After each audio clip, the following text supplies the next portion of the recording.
Toys for the ages in Carlisle, Pennsylvania.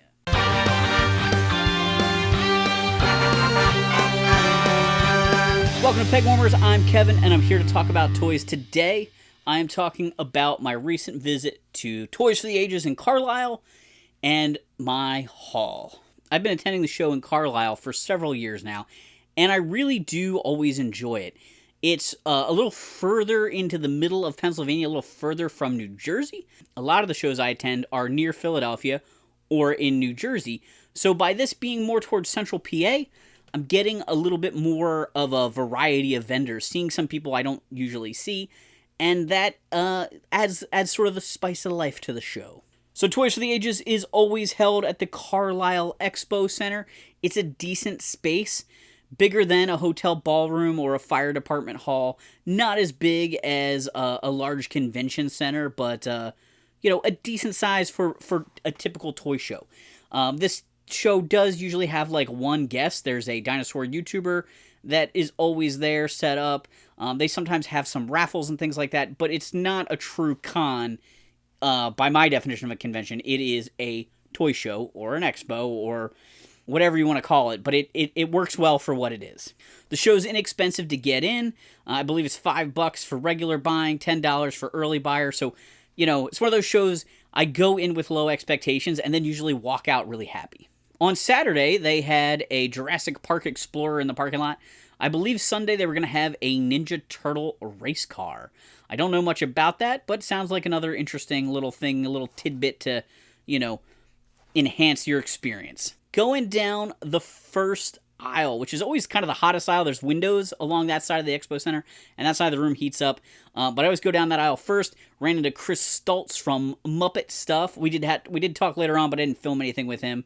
But he's always a good friend of mine. And I found very early on, probably my first purchase of the day, 2 vintage coloring books. They do both have some pages colored in.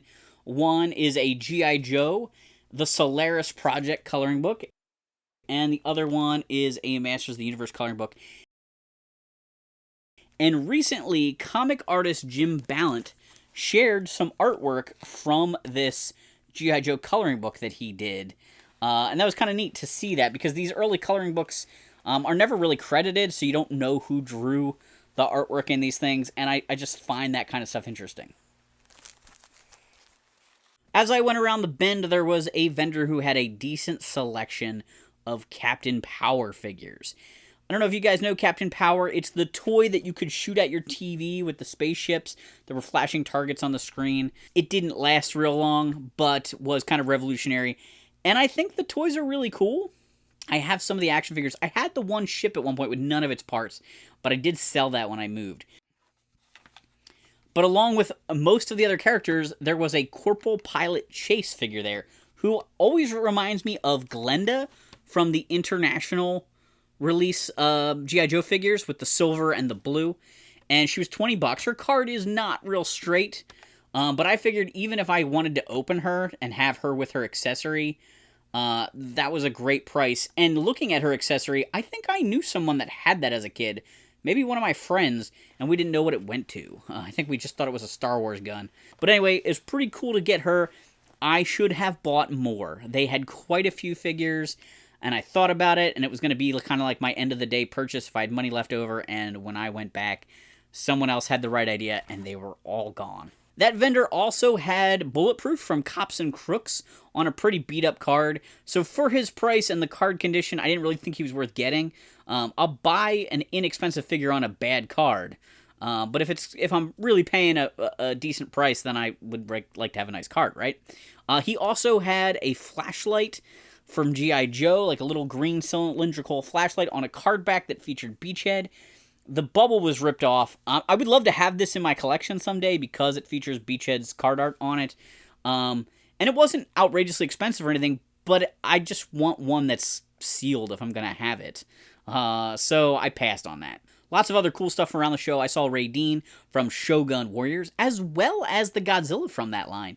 And those toys are really neat and often missing their fists and things like that, so it was cool to see them. It's almost back to school time, and I was cracking up looking at this Batman Returns study set. Certainly something we missed out on in our Batman Returns episode. But it had like a ruler and erasers and a protractor, all that stuff they used to sell in these little licensed kits. I don't think they really do that as much anymore with the branded kits, so to speak. But I thought it was pretty funny. And I did get something Batman Returns related. I actually got a cape for Robin, the yellow and black cape for $1, which I thought was a great price. It is kind of stained. I'm going to run this through the laundry. I might put it inside a sock, just so that way it doesn't get too beat around in the machine. But I'm hoping some of these spots come out. But I need a cape for my Robin. One of the vendors had the GI Joe Mobile Command Center reissue from the Joe vs. Cobra line. This is one of those toys that I think was one of the biggest missteps in that era. It's great that they reissued this. It's great that they tried out a big playset, but why did they make it the same color as the original? For people that already had it, it would have been really cool to do a green one, or a camo one, or even like some sort of urban-y, like a gray or a gray and blue kind of thing. Just something different to make it stand out a little bit more and make it a little bit more interesting. I think it might have been Eternia Dreams that had that. I can't be sure. But they definitely had one of the largest booths and some of the most amazing stuff at that show. There was a vendor there, I don't know his name, but he always has high-quality, high-priced items, and he had one of the Attack of the Killer Tomato figures with the legs. And as a kid, I had a handful of the Killer Tomatoes, but I never, ever saw one of the ones with legs at retail, which makes me believe that they're super rare, and I'm really, blown away every time I do see them. Back in that first row, there was somebody selling Lego minifigures. And I often try to pick up something for my stepsons when I go to these kind of shows. They're not into retro toys, really, but they do like pop culture stuff, and they like Lego. So I picked up Stitch and Angel for my one stepson, because he's really into Stitch. And I picked up this, jumbo Lego Bowser for my other stepson. And it was a deal for $5. So I grabbed a Stay Puft Marshmallow Man because he's really cool. I'm a little nervous that I might already have him. I just have this nagging feeling I maybe bought him before. I'm hoping not. I don't even know where he would be if I did have him. And then after I finished that transaction, I saw that they had some of the Warhammer 40,000 style minifigures that I've been seeing on the internet. So I picked up one Ultramarine. I might have gotten more of them if I hadn't already, picked out something, with the Stay Puft. But if I see that vendor again someday, I may pick up. They had other chapters, other paint schemes. But they are pretty neat, and I'll put him on my Warhammer desk over in the other side of the room.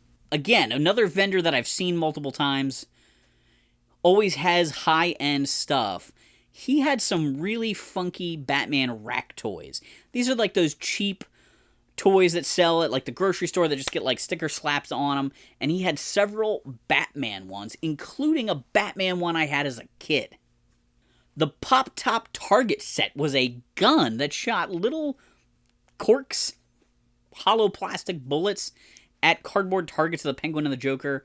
I begged my mom for this at Fox's grocery store when I was a kid, and it was cheap, and it was junk, and it's a gun for Batman. It doesn't make any sense. I think they had the handcuffs at the same store, but I already had a pair of play handcuffs, so I went with the little gun that would shoot a hollow plastic bullet 4 inches across the table to hit a target. Oh my gosh, so after I saw the Captain Power figures, man, there was so much Captain Power at this convention. There was a table that had all the vehicles and playsets still in their boxes. They looked beautiful. But I'm trying not to get into that stuff. I don't mind collecting small items from some of these ancillary toy lines, but it's just not a line that I plan to get everything. I got a Wesley Snipes figure from Demolition Man. This is from the State Theater Vintage Emporium. I love how they use the Laughing He-Man on their hang tags. Demolition Man is a line that I casually collect. I'd love to do an episode on it at some point. I like that a lot of the characters are reused New Adventures of He-Man characters. And I didn't have Wesley Snipes. I do have a couple of the Sly Stallone figures and some of the other random ones. So he was worth picking up. Here's another oddball item from a bigger toy line. Marvel Secret Wars. These were the first interpretation of Marvel superheroes that I had access to as a kid. There were Marvel toys before that with Mego and Remco, but the Secret Wars figures were what I grew up with, and this was a secret decoder set for them. It comes with a little dial, little journal for writing down your secret messages, and it also comes with 2 of their little lenticular shields with the little images inside them that all the figures came with. Kind of an interesting little add-on. It plays right into the name of Secret Wars. And what was the secret of Secret Wars? I don't know. It was just a name that tested well with kids in focus groups. There was a vendor there that had Bravestar's Horse 3030. This is a figure that I would really like to get. I'm not collecting all of Bravestarr, although if I found them inexpensively, I couldn't say no. I have a really nice Bravestarr. I believe he's complete. I have Tex Hex, who I'd really like to get his hat, and I would love to get 3030 with most of his harnesses and his gun. If there's some minor little accessories, maybe I'd be okay. But I really do like 3030. I liked the character in the cartoon. I had fun with the 3030 toy when I borrowed it from Tony from RetroCon one year when we did a RetroCon commercial that featured Bravestarr and 3030. Marshall, why do I have to wait out here with these chumps? Hey. Well, 3030, I don't rightly know what their policy is on robo-horses, but it looks like everyone else left their 4-legged friends outside. What if I go in on my hind legs? Well, Big Pard, let's not rock the stagecoach. Darn it! So that he's on my list, but I didn't pull the trigger. That same vendor had Bungie. This carded Bungie from Bionic 6 is haunting me and taunting me. I want a loose Bungie in nice shape, not a super expensive carded one. I picked up 2 Robin Hood Prince of Thieves figures, Kevin Costner Kenner figures. This is the crossbow and the longbow version of Robin Hood. I have a handful of loose figures from this line, but I would love to get the Sherwood Forest playset. At the show, I was hanging out with Rose and Tony from RetroCon, and Tony was digging through some $5 bins, I believe at Eternia Dreams, and he came up with this die-cast Stinger from a $5 bin, and I was like, oh my gosh. And he's like, oh, do you want this? And he gave it to me to purchase, and I had asked my wife, she was asking me what I wanted for Christmas, and I try to find things that I think will be easy for her to track down. I don't really want her to have to go online and just buy me something that I would just normally buy. And I thought it would be easy for her to find the Stinger and the Vamp at Walgreens. They were supposed to be getting them in their little die-cast toy racks. And my wife checked dozens of Walgreens, like almost daily, for these and could not find them. I was really kind of annoyed. And so now I have the Stinger. I still don't have the Vamp. I didn't tell her yet that I got one, but my stepson actually brought it up just between the show and when I filmed this. He goes, they drove by a Walgreens, and he's like, Mom always makes us go in there to look for your GI Joe Jeeps. So anyway, I got the Stinger, and it's pretty cool. It does have the roll friction feature. It's got opening doors. The missile rack doesn't move at all. It's got the little fuel cans in there. It's definitely an amalgamation of the Vamp and the Stinger. They probably used one body here for the whole thing because it doesn't have the shovel and stuff. Which makes sense, to just kind of find the central point between those 2 vehicles to make 2 different ones, kind of on the cheap. The next item is something I wouldn't really consider adding to my collection, but one of the vendors had a vintage Rock Donald's t-shirt. Do you remember when Flintstones was coming out in theaters and all of the McDonald's commercials were Rock Donald's, and they actually built a Rock Donald's for the movie town set? And then they filmed a bunch of commercials for McDonald's in the set. Pretty interesting that this t-shirt made it along this far without getting a hole in the armpit or being turned into a dust rag or just, I don't know, hitting the thrift store. Every year at Toys for the Ages, there's a little photo op set up with a Toys for the Ages sign and some cardboard cutouts.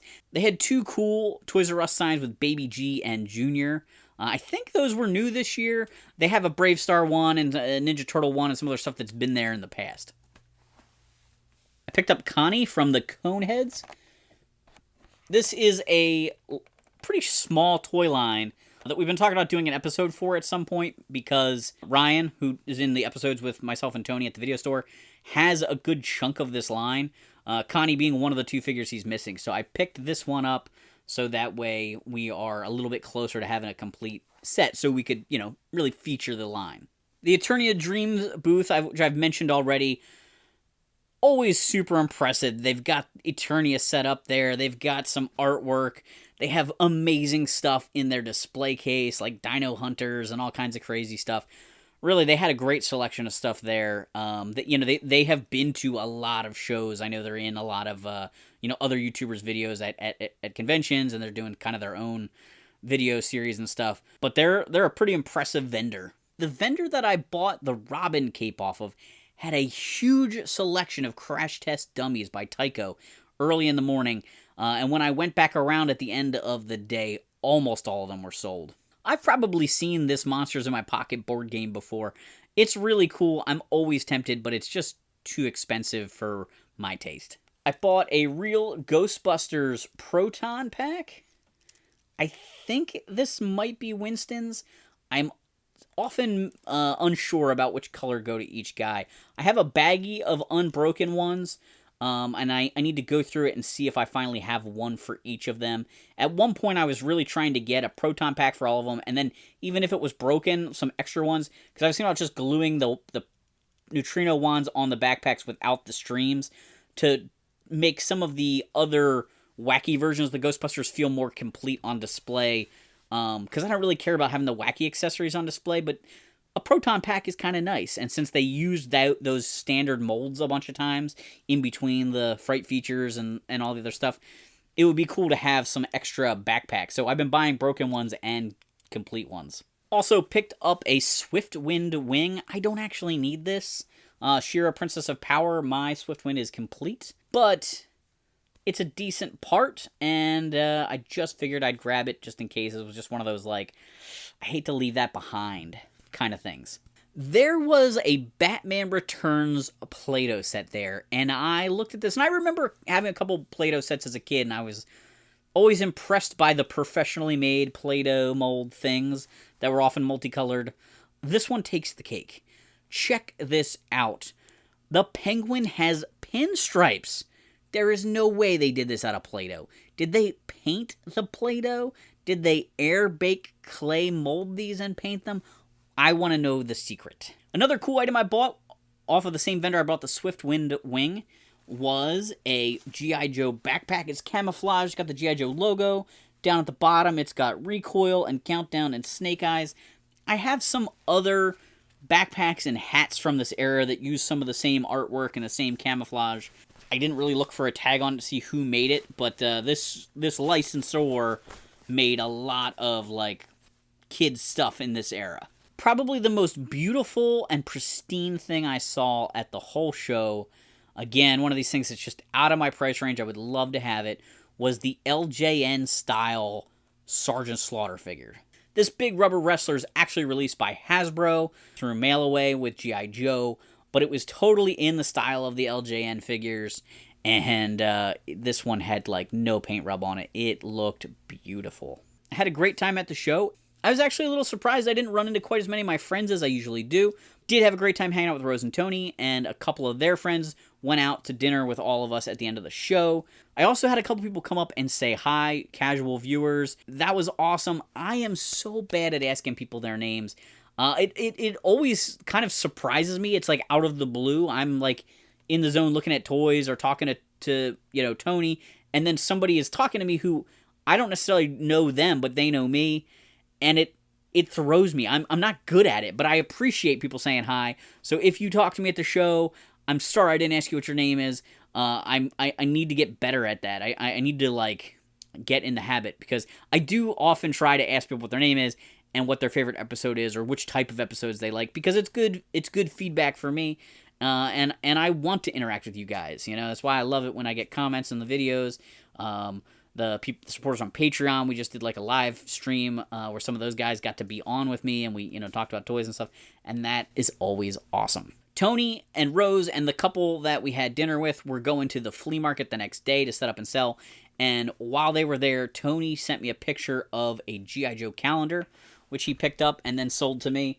So it's not really from the same show, but it's really awesome. This calendar has a lot of the classic GI Joe catalog art. This is 1989. It's got the box art from the Mobile Command Center. But one of my favorite things in this catalog here, or this calendar, if I can find it, there is sort of an alternative version of the Mobile Command Center where it's under attack. This artwork did not get featured on the box. I don't think it's on any puzzles or anything else like that, and I think that is really awesome. The calendar's in really nice shape. You know, the kid didn't cross off the days or anything like that.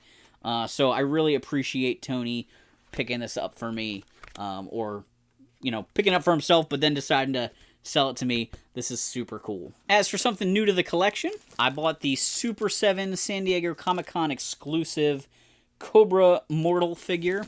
This is an Ultimates figure based on a vintage International figure. It's the Snake Eyes body painted up as a Cobra character with a lot of chrome and red paint on him there with a red Cobra logo. I don't think he's a must-have, but I do think he's kind of cool, and I did go easy on Comic-Con exclusives this year. I bought this guy. I did order a Was Once a Man Cobra Commander in that mess of a pre-order from Hasbro.